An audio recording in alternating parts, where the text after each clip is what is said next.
Baik anak-anak, sebelum kita memulai pembelajaran hari ini, alangkah baiknya kita berdoa terlebih dahulu. Berdoa dimulai. Baik, jangan lupa siapkan alat tulisnya. Kita akan melanjutkan pembelajaran yang minggu lalu ya. Ada yang masih ingat tentang pembelajaran minggu lalu? Materinya tentang apa? Kita bahas apa saja? Ya anak-anak, sekarang kita masuk ke bagian yang kedua ya, mengenai pengolahan hasil peternakan dan perikanan. Nah, tujuan pembelajarannya ini menjelaskan metode pengolahan, menjelaskan tahapan pengolahan, menjelaskan penyajian dan pengolahan. Pengolahan hasil peternakan dan perikanan menjadi makanan siap saji. Nah, bahan pangan mentah atau belum diolah sebenarnya kaya akan nutrisi, namun bisa berubah apabila dimasak atau diolah dengan cara yang salah. Iya, baik anak-anak. Jadi, di situ terdapat gambar bagaimana cara mengolah atau banyak cara metode untuk memasak. Nah, apabila kita menggunakan cara pengolahan yang salah, maka akan menghilangkan nutrisi yang ada pada ikan. Contohnya, apabila memasak dengan api yang terlalu besar saat menggoreng ikan, maka ikan akan gosong. Lihat gambar ikannya yang gosong.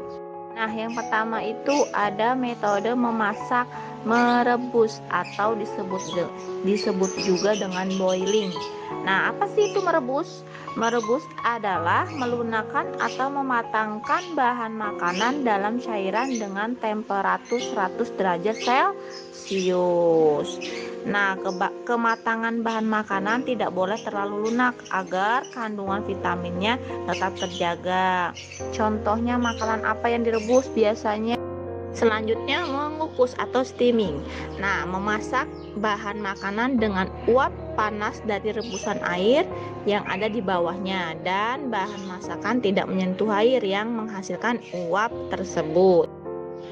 Selanjutnya menggoreng atau frying. Metode memasak dengan cara memasukkan bahan makanan ke dalam minyak panas.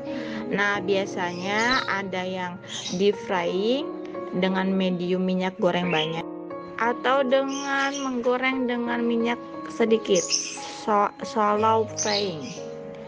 Lalu menggoreng non minyak sangrai. Selanjutnya membakar atau grilling. Memasak bahan makanan dengan cara dibakar langsung di atas bara api, biasanya menggunakan arang yang dipanaskan hingga menjadi bara api. Selanjutnya memanggang atau baking.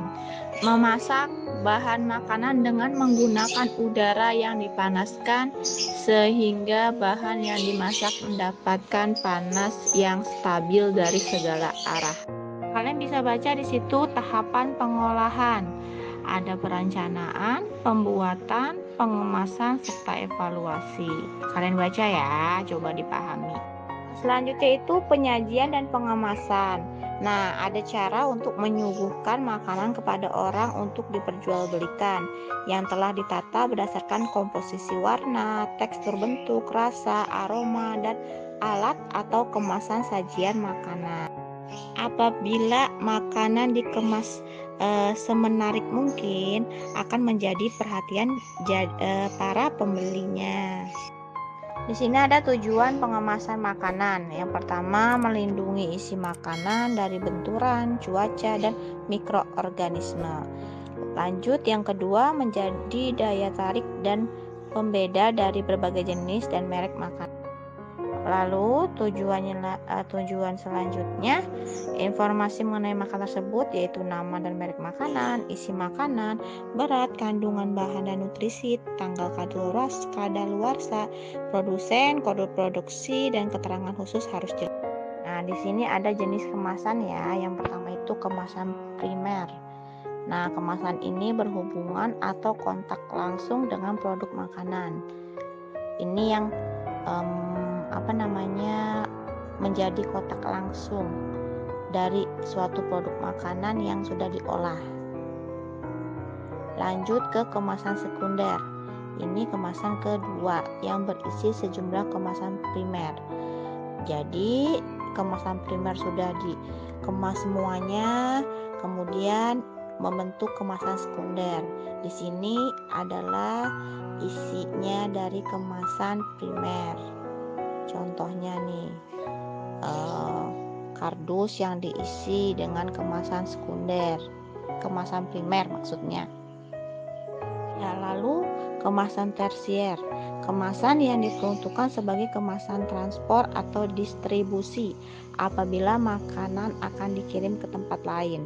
Nah, ini yang menjadi tahap akhir atau yang disebut dengan packing untuk mendistribusikan makanan yang sudah rapi dan siap dikirim ke tempat lain. Terakhir, mengenai faktor-faktor dalam penyajian atau pengemasan.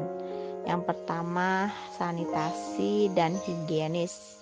Kemudian cita rasanya, lalu warna dan tekstur.